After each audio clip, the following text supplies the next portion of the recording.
What is up, guys? Got the SS out here in the basically in the middle of nowhere, just a little out of town.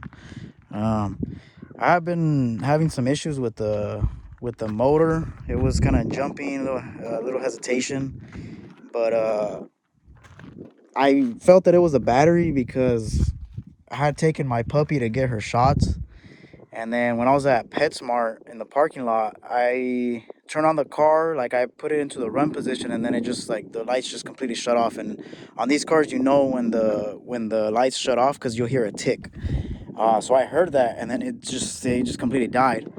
And then I kept trying to crank it, and then slowly it got the power back, and then it turned on. And I was like, what the hell? So I ended up going with this new battery. My terminals are these are side posts.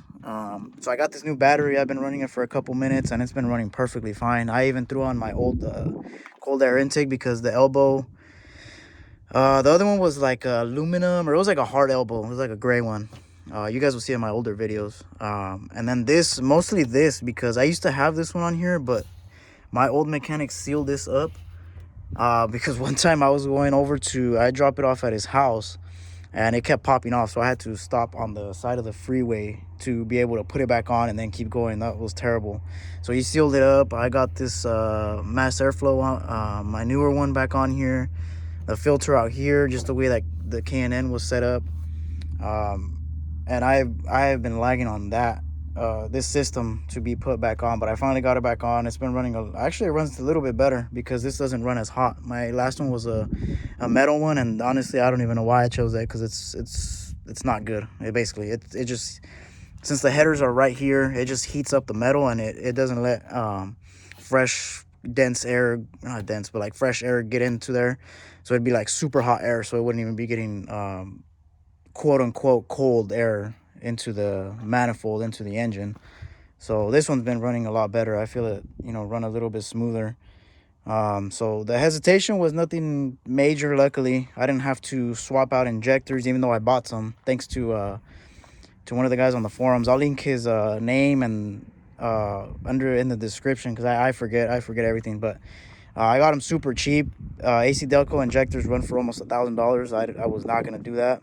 The ones that the guy's sending me, he says that they're OEM, but they're actually a little bit of a performance upgrade.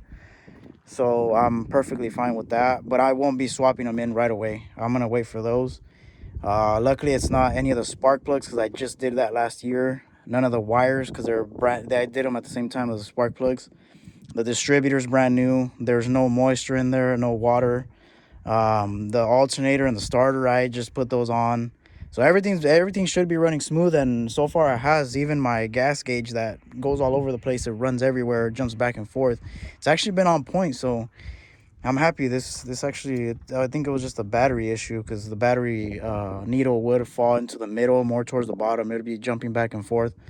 So I'm pretty sure it was just the battery. We'll have to see in a couple weeks. The more I run the car, we'll see.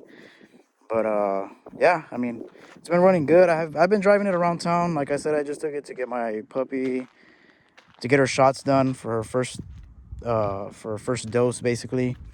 Um, I did have the car polished up, but as you can see, I mean, it got really windy here in where I live, so it got super like literally the day after, it was super windy, and where I work, I parked it, and it gets like, it's just a field of dirt, so it just threw it all on the car. So that sucked, but I mean, I'm gonna take it back. He's gonna redo it. Just do the bumpers, because the bumpers he didn't get to do them. I don't really mind because they're cracked right here, and I'm gonna just get some smooth bumpers, get some polyurethane ones. I heard they're better than fiberglass. Let me show you the ones on the rear, because the ones on the rear are pretty bad too. So I prefer to just get smooth bumpers. I mean, these original ones are okay, but when I wash the car, water gets trapped in here, and it's a pain to get it out, because then it just drips down. So there are cracks right there. I don't know if you can see that.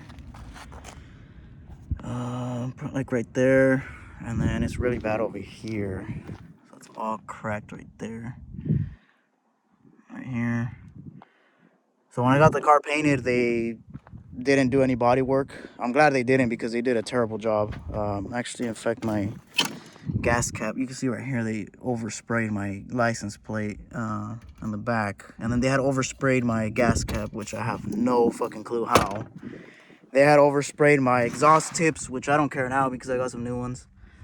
But yeah, it's been running good now that I put in a new battery. So once I get a couple more parts in here, like I said, I think I'm gonna do the only thing I'm gonna do from now in a couple weeks or months is just the rear main seal. That's the only thing I plan on doing, and then getting that transmission fluid changed, new filter, possibly a new gasket if it needs it, and that's pretty much it. Just a lot of maintenance work, a lot of seals, gaskets. That's my main concern right now, so it doesn't leak any oil, because the motor has around 170,000. Honestly, I don't even know because the odometer went out. It's a common problem with the digital clusters. So just a lot of maintenance work, like I've already done with the battery, alternator, starter, the tune-up, the hoses, the radiator, and just a bunch of stuff. But yeah, I mean, I'm gonna be doing a lot more work. I plan on taking it a couple weeks to get the heater core, actually not the heater core, but the hoses replaced, the heater core flushed. That way it can work when I need it, even though it's going to be summertime, but I need it to work when I need it. And then the AC works, luckily I don't have to mess with that. So it's a couple things. But yeah, I mean, I'll be posting a little bit more often now, just because I was really busy with work, school still, and then right now, I mean, it's running good, so there's not much for me to do to it other than just like maintenance work, like I said. So, but I mean, of course, if there's anything else I'm gonna put onto the car that I can do myself, I'll record it, I'll post it on YouTube, just in case if anybody with these cars still wants to work on them. Of course, if they even have the LT ones, because most of these are being LS swapped already. So yeah, I mean, if anything else comes up, I'll just go ahead and upload another video. Thank you guys for watching.